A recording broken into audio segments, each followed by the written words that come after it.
ഓം ശാന്തി 14/9/2024. ഇന്നത്തെ മുരളിയുടെ main points. മധുരമായ കുട്ടികളെ, ബാബയുടെ ശ്രീമത്ത് അനുസരിച്ച് നടന്ന് തന്റെ അലങ്കാരം ചെയ്യൂ. പരചിന്തനത്തിലൂടെ തന്റെ അലങ്കാരം മോശമാക്കരുത്. ടൈം വേസ്റ്റ് ചെയ്യരുത്. ബാബയുടെ ശ്രീമതം നമുക്ക് ലഭിക്കുന്നത് ജ്ഞാനയോഗത്തിലൂടെയാണ്. ഈ ജ്ഞാനയോഗത്തിലൂടെയാണ് നമ്മൾ ആത്മാക്കൾ അലങ്കരിക്കപ്പെടുന്നത്. നമ്മൾ എന്താണോ ഉള്ളിൽ, അതാണ് പുറമെ പ്രതിഫലിക്കുന്നത്. എത്രത്തോളം ആത്മാവ് അലങ്കരിക്കപ്പെടുന്നുവോ അത്രത്തോളം അത് വ്യക്തിത്വത്തിലും കാണപ്പെടും. പ്രഭാവശാലിയായ വ്യക്തിത്വമായിരിക്കും. എന്നാൽ ബാബ പറയുന്നു, ഈ ആത്മാവിലുള്ള അലങ്കാരം മോശമാകുന്നത് പരചിന്തനത്തിലൂടെയാണ്. നാം മറ്റുള്ളവരുടെ കുറവുകൾ ഒരിക്കലും കാണരുത്. അറിവിനായി അറിഞ്ഞു, അതിനുശേഷം അത് മറ്റുള്ളവർക്ക് പറഞ്ഞു കൊടുക്കുക, അതിനെക്കുറിച്ച് ചിന്തിക്കുക, അതിനെയാണ് പരചിന്തനം എന്ന് പറയുന്നത്. ഈ പരചിന്തനം ചെയ്യുമ്പോൾ മറ്റുള്ളവരുടെ കുറ്റമാണ് എന്ന് കരുതി നാം ചിന്തിക്കുമ്പോൾ നമ്മുടെ ബുദ്ധിയാണ് ഭ്രഷ്ടമാകുന്നത്. ഏതുപോലെ ഒരു ആസിഡ് അതിരിക്കുന്ന പാത്രമാണ് ഏറ്റവും ആദ്യം നശിപ്പിക്കുന്നത്. അതുപോലെ പരചിന്തനവും മറ്റുള്ളവരെയല്ല, അതിലുപരി നമ്മെ തന്നെയാണ് നശിപ്പിക്കുന്നത്. അതിനാൽ ബാബ പറയുന്നു, തൻ്റെ അലങ്കാരം പരചിന്തനത്തിലൂടെ മോശമാക്കി കളയരുത്. തൻ്റെ സമയം വ്യർത്ഥമാക്കരുത്. ചോദ്യം: നിങ്ങൾ കുട്ടികൾ ബാബയെക്കാളും തീവ്രതയുള്ള മാന്ത്രികരാണ്. എങ്ങനെ? ഉത്തരം: ഇവിടെ ഇരിക്കെ തന്നെ നിങ്ങൾ ലക്ഷ്മി നാരായണനെ പോലെ തൻ്റെ അലങ്കാരം നടത്തിക്കൊണ്ടിരിക്കുന്നു. ഇവിടെ ഇരിക്കെ തന്നെ സ്വയം തന്നെ ചേഞ്ച് ചെയ്യുന്നു. ഇതും ഇന്ദ്രജാലമാണ്. അലഫിനെ മാത്രം ഓർമ്മിക്കുന്നതിലൂടെ നിങ്ങളുടെ അലങ്കാരം ഉണ്ടാകുന്നു. ഇതിൽ കൈകാലുകൾ അനക്കേണ്ടതിൻ്റെ ഒരു കാര്യവുമില്ല. ഇത് വിചാരങ്ങളുടെ കാര്യമാണ്. യോഗത്തിലൂടെ നിങ്ങൾ സ്വച്ഛമായ, ശുദ്ധമായ, ശോഭനീയമായവർ ആയിത്തീരുന്നു. നിങ്ങളുടെ ആത്മാവും ശരീരവും തങ്കമായിത്തീരുന്നു. ഇതും അത്ഭുതമല്ലേ?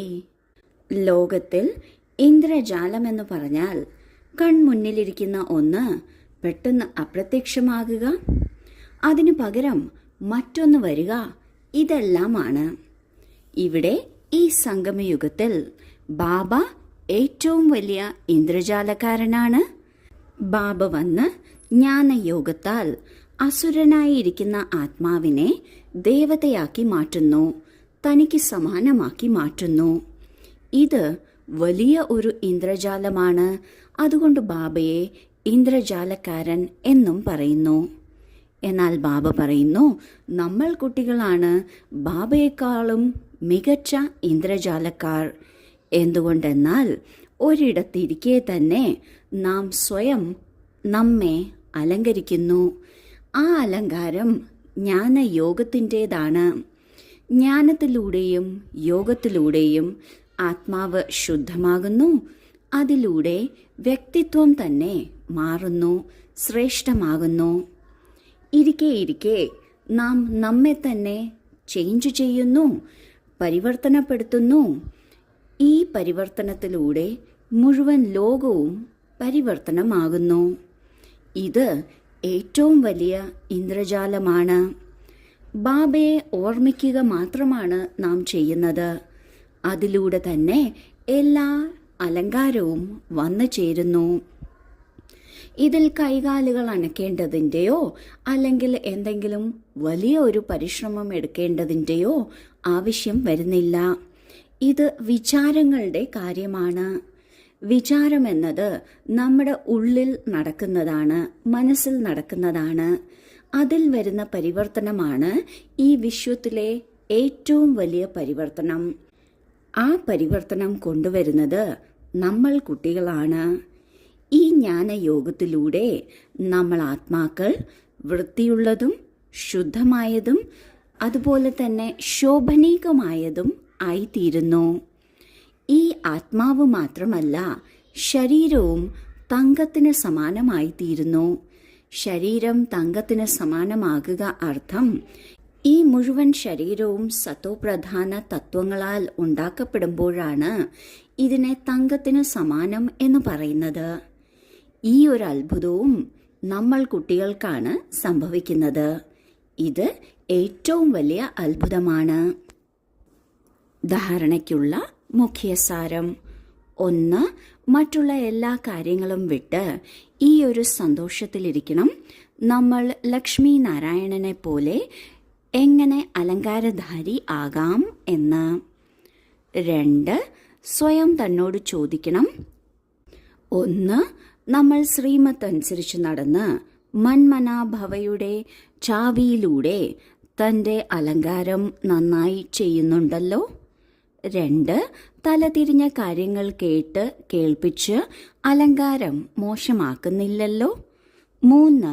പരസ്പരം സ്നേഹത്തോടെ ഇരിക്കുന്നുണ്ടോ? തൻ്റെ അമൂല്യമായ സമയം എങ്ങും വേസ്റ്റ് ചെയ്യുന്നില്ലല്ലോ. 4. ദൈവിക സ്വഭാവം ധാരണ ചെയ്യുന്നുണ്ടോ?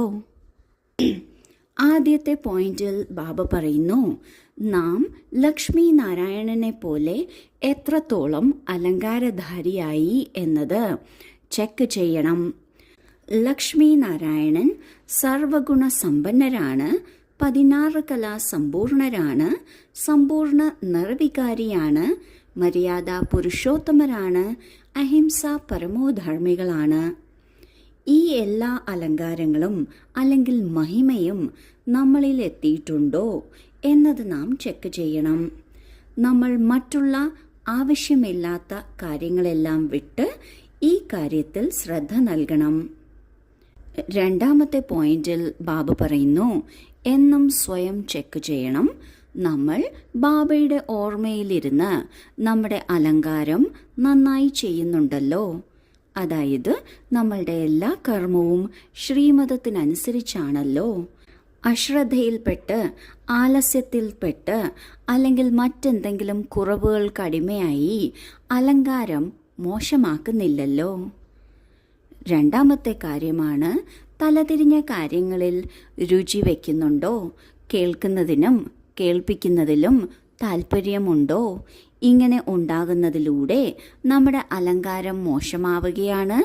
അപ്പോൾ ഈ കാര്യങ്ങളിലൂടെ അലങ്കാരം മോശമാക്കുന്നില്ലല്ലോ. 3. പരസ്പരം ആരുടെ കൂടെയാണോ താമസിക്കുന്നത് അവരുമായി നമ്മുടെ ബന്ധം എങ്ങനെയാണ്? സ്നേഹത്തിൻ്റെ ആധാരത്തിലാണോ അതോ കർമ്മക്കണക്കുകളുടെ ആധാരത്തിലാണോ? ചിലപ്പോൾ ആത്മാക്കൾ തമ്മിൽ മുൻപത്തെ ജന്മങ്ങളുടെ കൊടുക്കൽ വാങ്ങലുകൾ കാരണം ഉരസലുകൾ വരാൻ സാധ്യതയുണ്ട്. എന്നാൽ അവ യോഗത്തിൻ്റെയും ജ്ഞാനത്തിൻ്റെയും ആധാരത്തിൽ സമാപ്തമാക്കി അവരുമായി നല്ല സ്നേഹത്തിൻ്റെ ബന്ധം പുലർത്തുക തന്നെ വേണം. ഒപ്പം നോക്കണം, നമ്മൾ സമയം വ്യർത്ഥമാക്കി കളയുന്നില്ലല്ലോ. 4. കാര്യമാണ്, ദേവീ സ്വഭാവം എത്രയിടം വരെ ധാരണ ചെയ്തിട്ടുണ്ട്? നമ്മുടെ പെരുമാറ്റം കാണുമ്പോൾ, നമ്മളുടെ ചിന്താഗതി കാണുമ്പോൾ അത് ദേവീ ദേവതകളെ ഓർമ്മിപ്പിക്കുന്നതാണോ എന്നത് നോക്കണം. വരദാനം: വ്യർത്ഥ സങ്കല്പങ്ങളുടെ കാരണത്തെ അറിഞ്ഞ് അവയെ സമാപ്തമാക്കുന്ന പരിഹാര സ്വരൂപരായി ഭവിക്കട്ടെ. വ്യർത്ഥ സങ്കല്പങ്ങൾ ഉൽപ്പന്നമാകുന്നതിന് മുഖ്യമായും 2 കാരണമാണ്. 1 അഭിമാനം, 2 അപമാനം. എനിക്കെന്തുകൊണ്ട് കുറച്ചു കിട്ടി? എനിക്കും പദവിയുണ്ടായിരിക്കണം, എന്നെയും മുന്നിൽ വെക്കണം. ഇവയിൽ ഒന്നുകിൽ സ്വയം അപമാനിക്കപ്പെട്ടു എന്ന് മനസ്സിലാക്കുന്നു, അല്ലെങ്കിൽ അഭിമാനത്തിലേക്ക് വരുന്നു. പേരിൽ, പെരുമയിൽ, പ്രശസ്തിയിൽ, മുന്നിൽ വരുന്നതിൽ, സേവനത്തിൽ അഭിമാനം അല്ലെങ്കിൽ അപമാനം അനുഭവിക്കുകയാണെങ്കിൽ ഇത് തന്നെയാണ് വ്യർത്ഥ സങ്കല്പങ്ങളുടെ കാരണം. ഈ കാരണത്തെ അറിഞ്ഞ് നിവാരണം ചെയ്യുക തന്നെയാണ് പരിഹാര സ്വരൂപമാകുക. സേവനത്തിൽ നാം അഭിമാനത്തിലും അപമാനത്തിലും വരികയാണ് എങ്കിൽ എപ്പോഴും വ്യർത്ഥ സങ്കല്പങ്ങൾ ഉണ്ടാകും. ഈ വ്യർത്ഥ സങ്കല്പങ്ങളെ ഉണ്ടാകുന്നതിനുള്ള കാരണമെന്താണ് എന്നത് നോക്കി ആ കാരണത്തെ നിവാരണം ചെയ്യണം. ഇതിനെയാണ് സമാധാന സ്വരൂപം അല്ലെങ്കിൽ പരിഹാര സ്വരൂപമാകുക എന്ന് പറയുന്നത്. സ്ലോഗൻ: സൈലൻസിന്റെ ശക്തിയിലൂടെ സ്വീറ്റ് ഹോമിലേക്കുള്ള യാത്ര ചെയ്യുക എന്നത് വളരെ സഹജമാണ്. എത്ര നാം നിശബ്ദരായിരിക്കുന്നുവോ അത്രയും നിശബ്ദതയുടെ ശക്തി നമ്മളിൽ നിറയുകയാണ്. അതായത് സൈലൻസിന്റെ ശക്തി നിറയുകയാണ്. ആ ശക്തി എത്ര നിറയുന്നുവോ അത്രയും പരംധാമത്തിലേക്ക് പോകുക എന്നത് അല്ലെങ്കിൽ അവിടെ ഇരിക്കുക എന്നത് സഹജമായി തീരുന്നു. ഓം ശാന്തി.